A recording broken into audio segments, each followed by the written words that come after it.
Hosted by you/thrower0727. I'm finally at a point where I can't stand this anymore. I, 32M, have been in love with my former sister-in-law, 27F, for a very long time, maybe a couple of years now, and I'm not sure if I should just let it go or attempt to pursue something with her. I met my ex-wife, her sister, when I was 23 years old.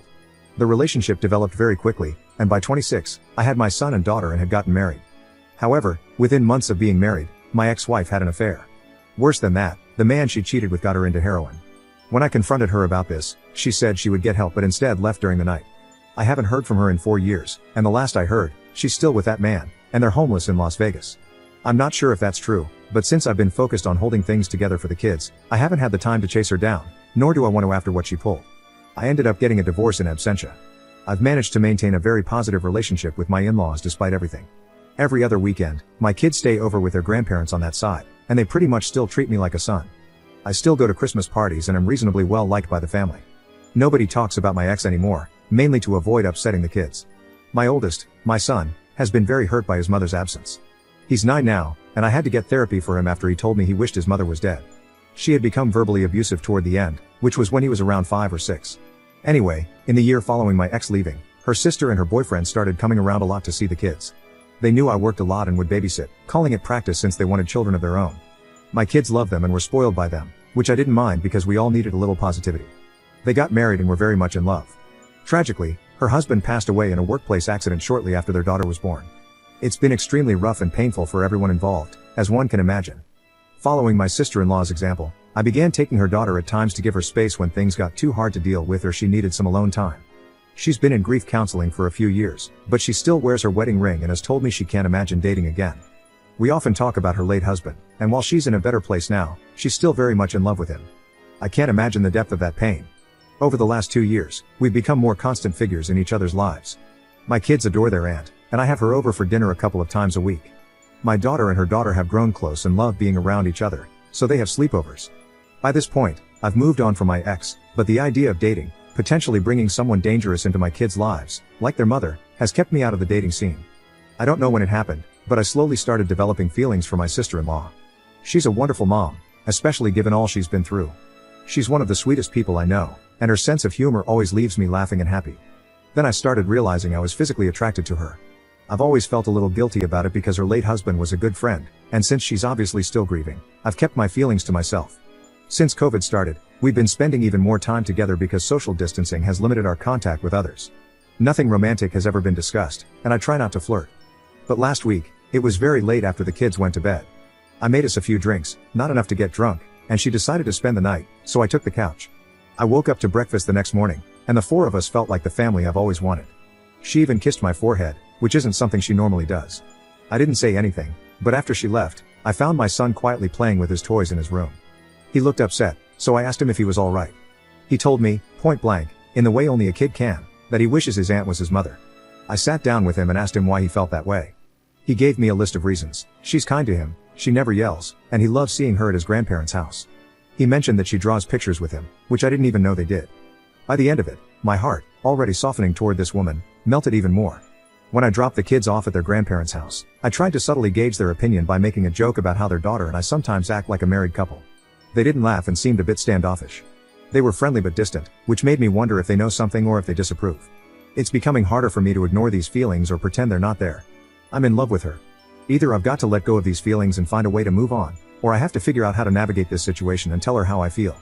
If anyone has any insight on how to approach a widow, especially one who was married to a friend, with this kind of intention, I could really use your help. Update 2 days later. Firstly, I'd like to thank everyone who gave me advice on how to proceed, as well as ideas and things I could say to my former sister-in-law. Here's what I ended up doing. Shortly after making the first post, I remembered that my children were spending Sunday night at their grandparents' house, and typically when they do this, my niece, sister-in-law's daughter, joins them.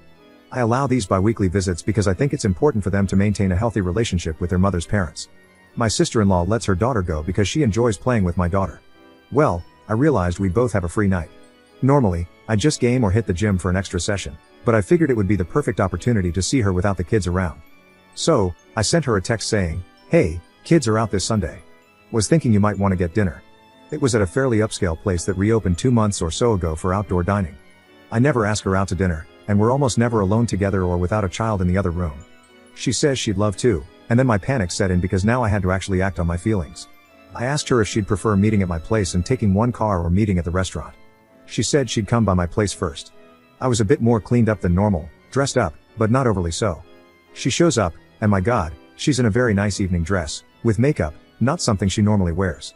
She really looked stunning. I must have been slack-jawed for a second. I had to be, lol. We made a little small talk, complimented each other on how we looked, but I still didn't have the nerve to bring up my feelings, and she wasn't pushing the issue. Dinner was really wonderful. They had a live jazz group playing. I'm definitely coming back to this place.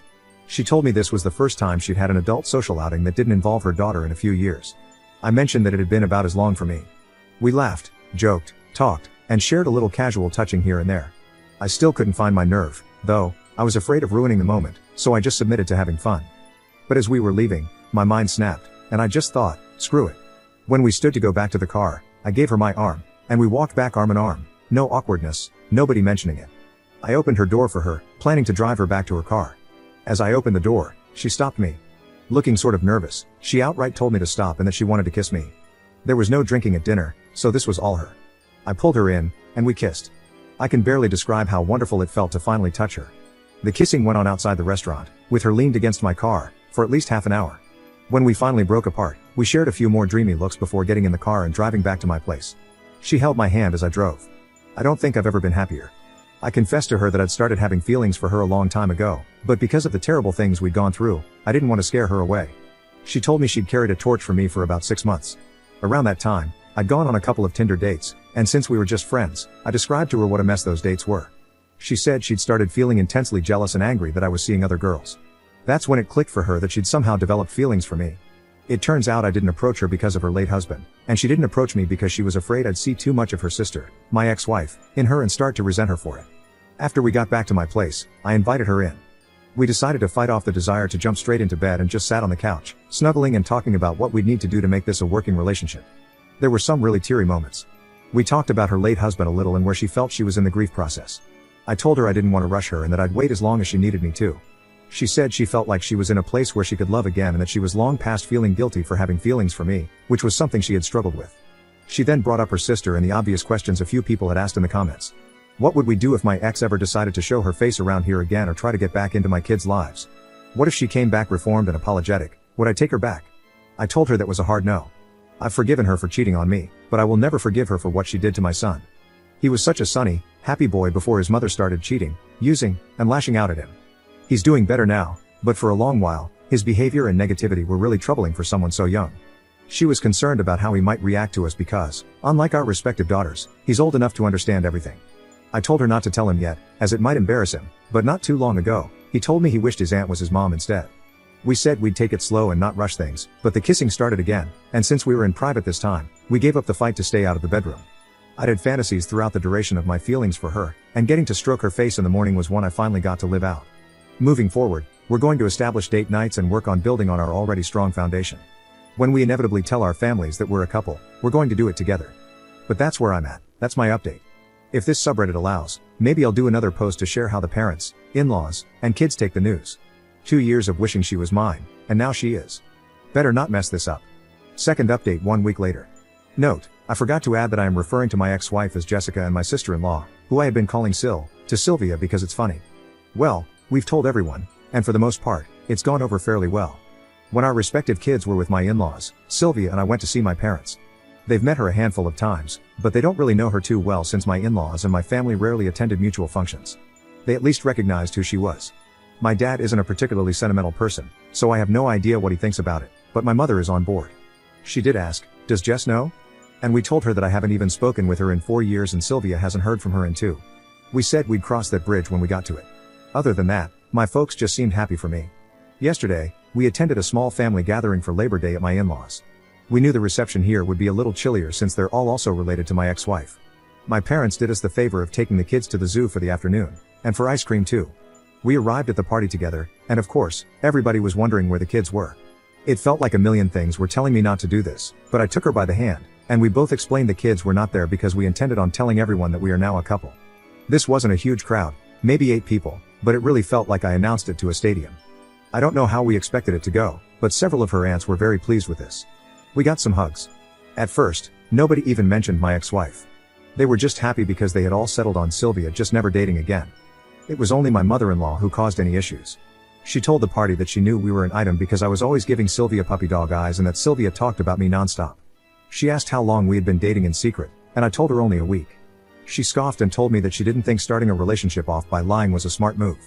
She then accused, albeit jokingly to the guests, that Sylvia and I had vanished at a pool party in June to smooch. Her mother and father asked to talk with us after the party and asked us just how serious things were, and like my parents, whether my ex-wife knew or not.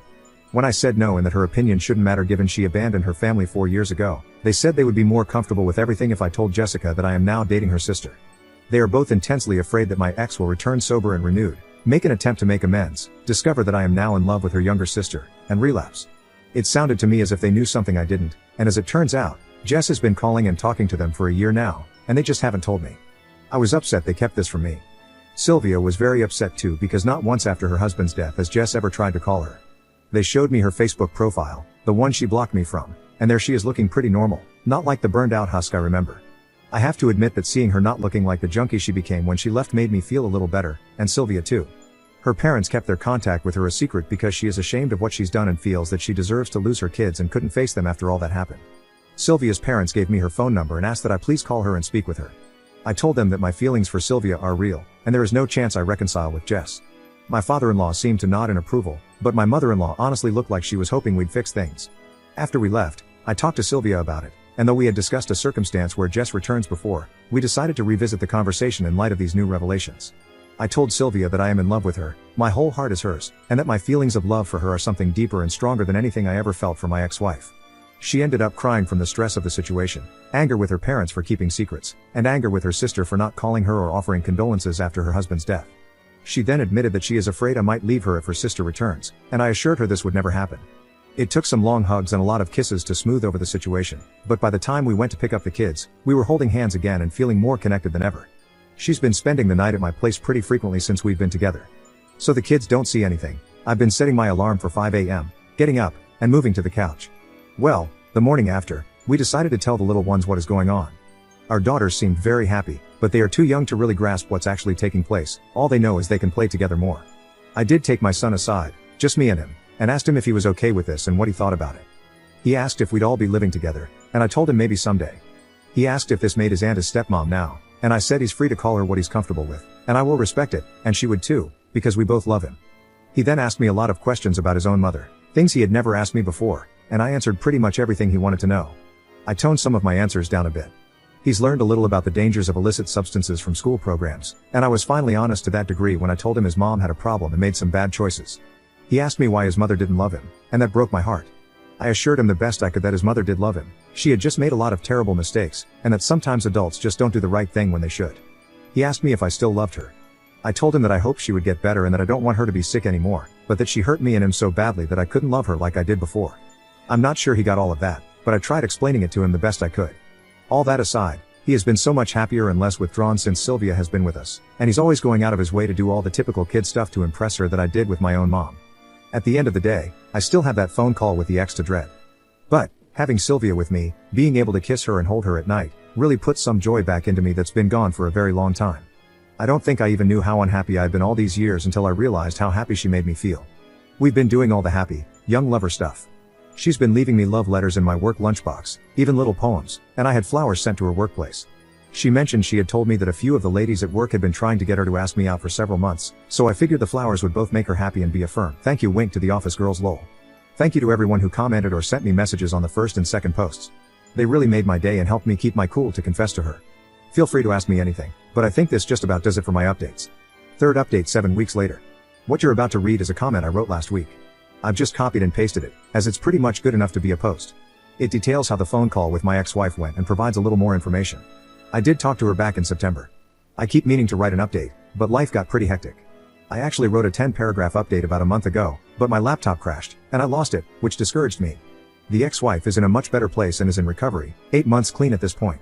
She finally told me the details of the affair, how things happened, and how she got into the illicit substances. It's not stuff I really wanted to hear, but she's trying to get her life together. As much as I dislike the things she's done to me and the kids, I want her to get healthy. I shouldn't, but I still worry about her sometimes. Anyway, I got around to telling her about Sylvia and me, and she was dumbfounded. When I first met my ex, she was 19 and Sylvia was 14. In her mind, she always viewed Sylvia as a kid in relation to me, which, to be fair, makes sense. I used to refer to Sylvia as her kid sister.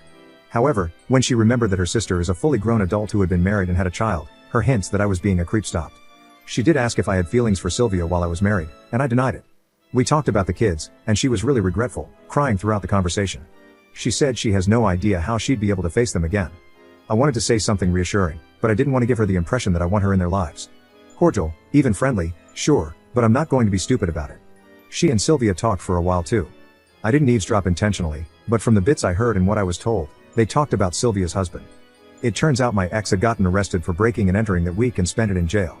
She didn't even know he had passed until a couple of weeks after the funeral, and by that point, she felt saying anything would make things worse. Things went as well as could be expected. Sylvia, the 3 kids, and I have been spending almost every day together, and I haven't been this happy in years. My son and daughter love all the motherly attention they've been getting, and I'm really enjoying getting to know my little niece better. Life's good. Busy, but it's good. Thanks for asking. I might just copy and paste this as my update lol. Alright, that was my comment update, and nothing has really changed in the week since I wrote it. If anybody has any questions or comments, I'd be happy to answer what I can when I can, but during this season my workload increases dramatically, and I don't have as much time to be on here as I did when I first posted. I'm so glad I got up the nerve to try with her. I love her so much. I've been so long without a romantic partner that I forgot what being in love or feeling loved felt like. Now that I remember, it's shocking to me how I didn't realize how alone and miserable I really was. I mean, for Christ's sake, we played Scrabble last night, and for some reason, it made me ridiculously happy lol. 4th update 1 year later. It has been nearly a year since my former sister-in-law, Sylvia, and I decided to start dating. Now, a year later, we are living together, and I couldn't be happier. We're currently in the market for a new home. Our children are really benefiting from having 2 parents around to care for them. Our daughters have begun to call each other sisters, and my son is accepted in the same way. They're basically just normal siblings. It's interesting with my son, when he's talking to his friends or teacher, he refers to Sylvia as his mom, but when calling her or talking to her, he still calls her auntie. Our daughters do the same with me, calling me uncle. It confuses some people we meet, but it's always an interesting story to tell. We haven't had much contact with my ex-wife since my last post, though from what we hear, she's doing much better. She has a halfway decent job, a boyfriend, and is staying clean. I don't like to think about her being reintroduced into my children's lives, but if she continues to be a clean and well-rounded person, it will make it much harder for me to deny her visitation should she seek it. Not just from a legal standpoint, but from a moral one as well. Neither Sylvia nor I look forward to that day, but those worries seem far off. Her parents have stopped prodding into our business and haven't tried to force the ex back into our lives as we feared. Our kids spend weekends with them now, as my 2 were already doing that beforehand. Sylvia and I get to spend Friday night and most of Saturday going on dates and having some alone time. Our mutual friends were all pretty surprised by this and have been very supportive. They try to be polite and not mention my ex-wife, but every so often, she does come up. Mostly, everyone is just happy that we found happiness together. One side of the family that I failed to mention in all of this was the family of Sylvia's late husband. As you might expect, her daughter still sees them regularly, and they are very happy and accepting of our relationship. His father even told me point blank that he was glad it was me because he thought he would hate his daughter-in-law bringing some strange man into his granddaughter's life. We haven't had many gatherings, of course, because of COVID, but the few get-togethers we've had have included them and will always include them. Speaking of her late husband, Sylvia and I have talked quite a bit about our feelings. She even had me come along to one of her therapy sessions because, despite everything going so well and the immense, wonderful love we have for each other, his memory and presence will always be a part of our lives. She decided on her own that, out of respect for me, she had to take her wedding band off, something that caused a lot of sadness, as you can imagine. I told her that she didn't need to do this, and if we were to get married, she's got 2 hands. After I said this, she began to wear it on a necklace instead. She now wears an engagement ring. I don't have a crazy story about how the engagement went down. I didn't spring it on her in some elaborate public spectacle, but there were tears, hugs, and kisses. If you have any questions, I'd be happy to answer them. Thank you all so much for the positive words of encouragement.